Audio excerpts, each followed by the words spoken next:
Welcome back to another episode of FPheLp, where we bring you the best and most reliable fantasy Premier League information you need.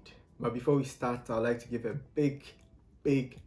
big shout out to our league winner, David Annan. He was champion, well deserved. I mean, an impressive run. He was top for majority of the season, and all I can say is big up.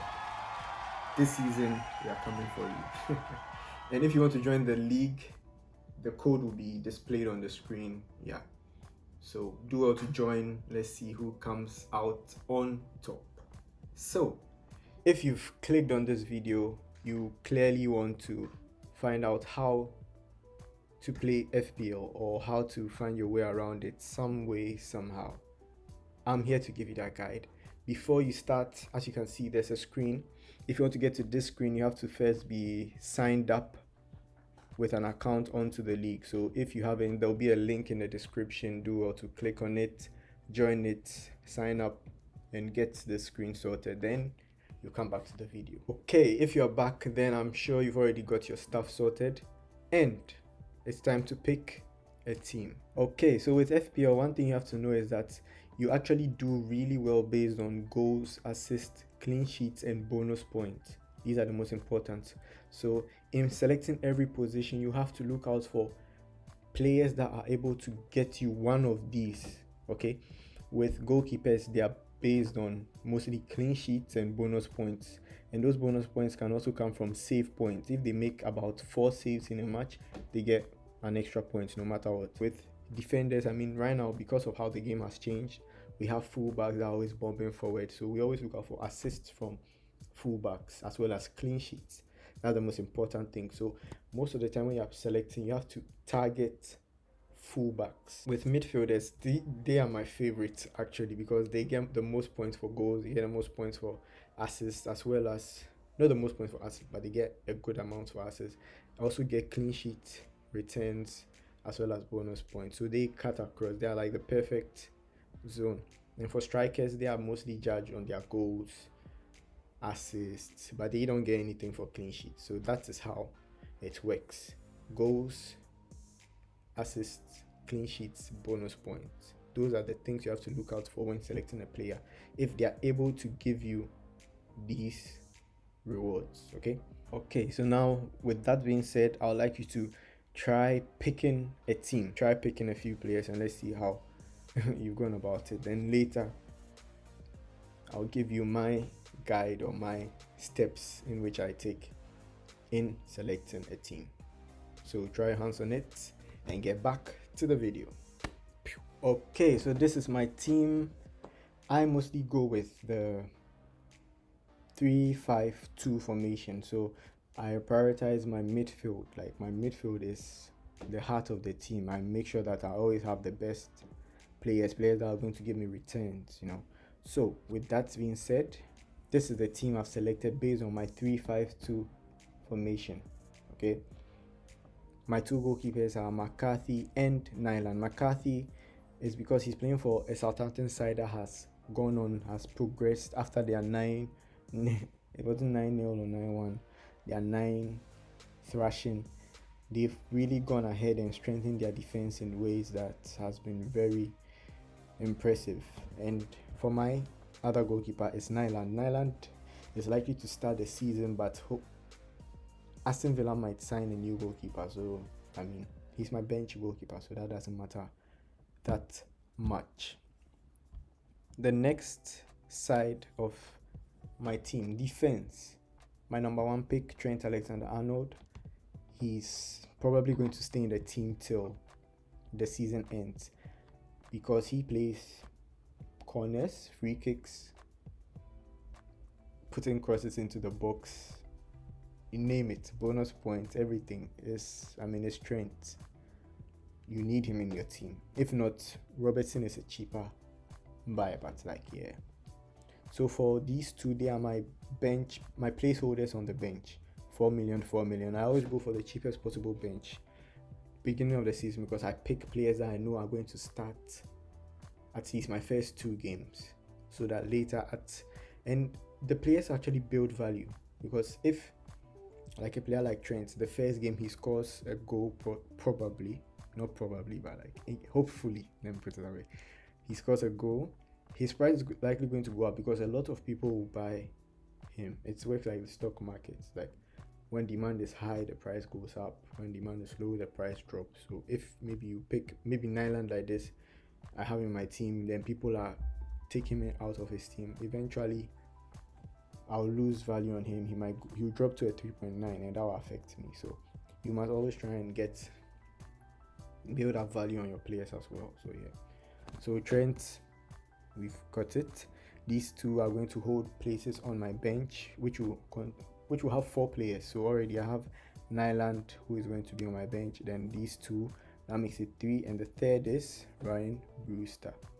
So that being said, Doherty, the new Spurs signing, is my second defender on this team. Then his former teammate Ruben Vinagre is a placeholder for Johnny. So until he's going to be playing at left back possibly. So until that left back, the main left back comes, which is Johnny Otto. Hopefully he will stay in the most important side of my team, the midfield. As soon as I realized that Pierre-Emerick Aubameyang was a midfielder, I didn't think twice. It was an instant pick. Top goal scorer last season and second top goal scorer last season. There was no way I wasn't going to pick him in my team. Okay, so Aubameyang stays. Vardy. These are my 2 essential picks. So Trent, Aubameyang, Salah, and Timo Werner. These are the ones I hope can stay in my team for the longest period. I mostly don't go for expensive strikers in my team, but I don't know, there's something different about Timo Werner, and I hope he repays my trust. If not, I'll just redirect the funds into my midfield. That is where all the show happens. So yeah. So that being said, for the other 3, these ones are my replaceable bunch. Son, Armstrong, Jota. These are the ones I will be rotating from time to time to get, try and find the gem. And one honorable mention as well is Souček of West Ham. He's playing like more of like a Fellaini role with the West Ham team. When there's a set piece, he is the target man for that set piece. So I think he's one you should also look out for. He's 5 million. Cheaper than Armstrong. So honorable mention. For players like that, you don't expect much from them, and their fixtures are actually tough. So that's a put off, but if your money isn't enough, you can shove him in and manage with him like that. And for my final striker pick, Jordan Ayew. He has been impressive in pre-season so far. He's got about 2 or 3 goals so far. Yeah, 2 or 3 goals. It's just pre-season, but hopefully he can. And he was on set pieces as well, free kicks. Hopefully he can do well. His fixtures are not that tough, so yeah. So this is the team basically. This is the team that's my short list. There are more signings coming. James Rodriguez, at the time of recording, James Rodriguez is likely to sign for Everton. There's a whole lot happening, so yeah, stay tuned. So now we move to the next stage, which is entering the team. Okay, so after entering the team, you have to pick a name. So what do I go for? So for a team name, we are going Fisherman's Friend. So yeah, As I said, when you pick your team, you always have to have your formation in mind. So now that you've picked your players, you arrange your team according to the formation you had in mind. So you do that.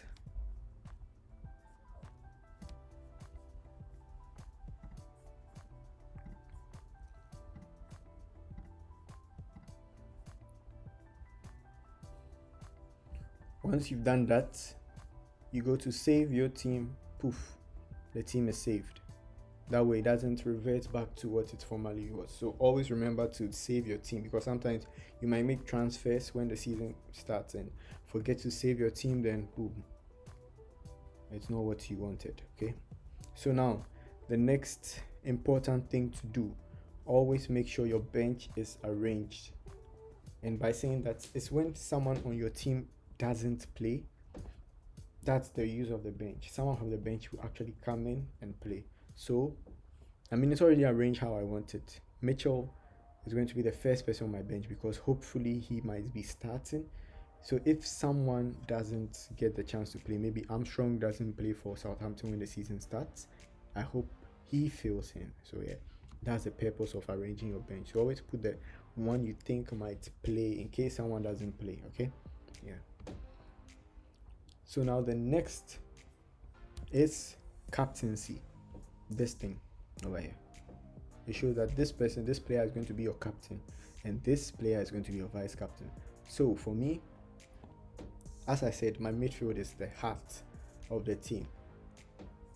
I hardly put my captaincy on strikers. Every time I do it, I mean, my heart gets broken, but I keep doing it. Very bad addiction. So with the midfielders, they never disappoint. Most of the time, imagine if you captain a player from the midfield, even if they don't do anything and maybe they get a clean sheet, you get an extra 1 point, which is a 3 multiplied by 2. So the thing is, the captaincy, whatever the player gets is multiplied by 2. And for the vice captain, when the captain doesn't play, he gets that favor. You get it? So in case my captain is Aubameyang and Aubameyang for some reason doesn't play, and McCarthy plays and he's my vice captain, he gets double of whatever he gets. If he gets 0, 0. If he gets a red card, red card is -1. So if you have a -1 on your captain, it ends up becoming -2, which is, it's horrible. I think red cards are -2. Yeah, either 2 or 1, but it's a minus. And if your captain has it, that's double trouble. So watch out. I think it's a -2. Yeah. So yeah, most of the time my vice captain is on a player I know no matter what happens, he's going to be playing. Like, he's always in the team. So most likely Mo Salah. So yeah, captain, vice captain, boom, you save your team. Always remember, save your team after your selections. Save your team. Okay, so the next thing to note is chips. And by chips, I don't mean like the food. These chips, bench boost, triple captain, there are some other ones that are over there, but they've not yet arrived, which is free hits and wildcard.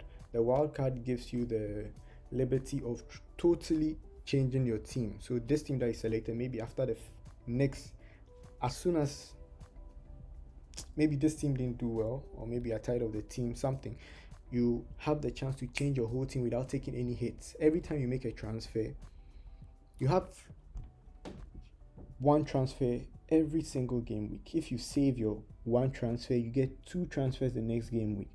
But you can't get 3 transfers if you make no transfers for 3 weeks. Okay, the limit is 2. That's it.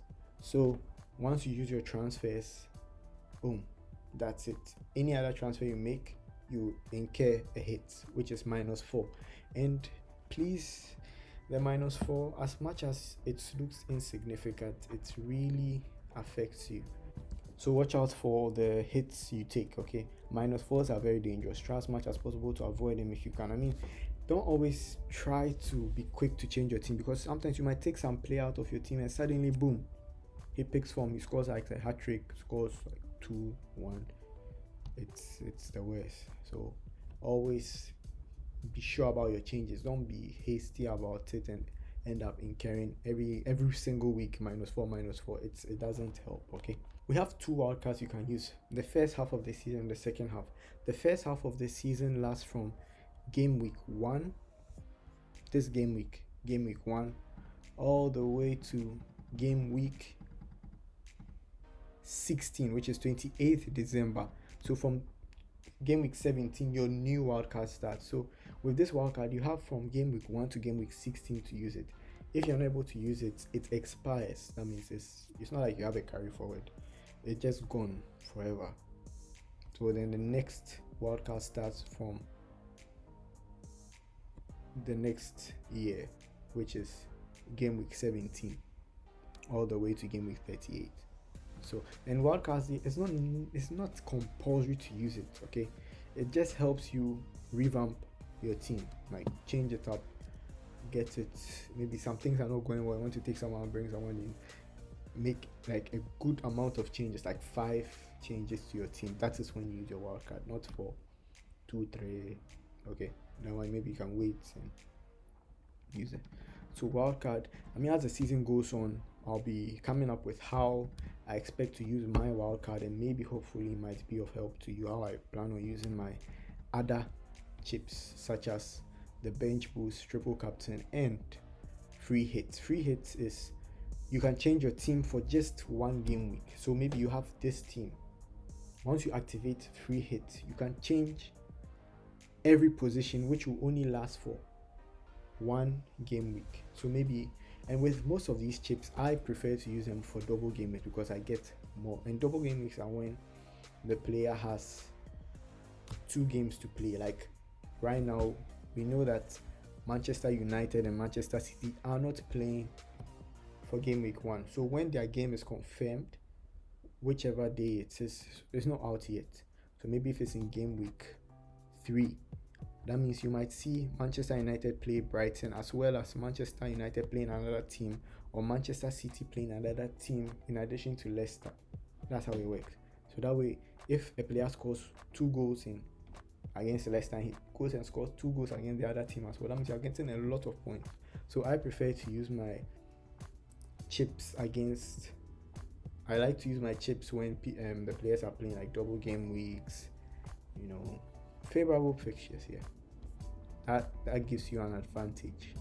So I think that is about it for the video. When picking your players, always try as much as possible to pick according to form and fixture. Okay, try and look at maybe if the fixtures are unfavorable and the player is in form, you could pick the player based on his form. If the player isn't in form and you look at the fixtures and be like, ooh, he's playing favorable fixtures, you pick according to fixtures. So form, fixtures, it's all about finding the balance. But that's what I'm here for. I'm here to help you out, pick the best players. I mean, this is not the final team I'll be going into the game week with. Stay tuned, follow us on FPheLp360. The links will all be in the description for FPheLp360, as well as my personal page, in which I'll be posting quite a number of FPL stuff. So everything will be in the description. Do well to like, subscribe, comment. You can even drop pictures of your draft team to our Twitter account, where we'll be able to interact a bit more. So I'll look at your team, I'll tell you, who we should pick, depending on the formation you want. Okay, it's going to be an interactive season. All the best. Stay tuned for more stuff. I'll drop my first draft team. This is not actually my final draft. It's kind of similar, but this is not my final draft team. So stay tuned. I'll post that Thursday, if not next.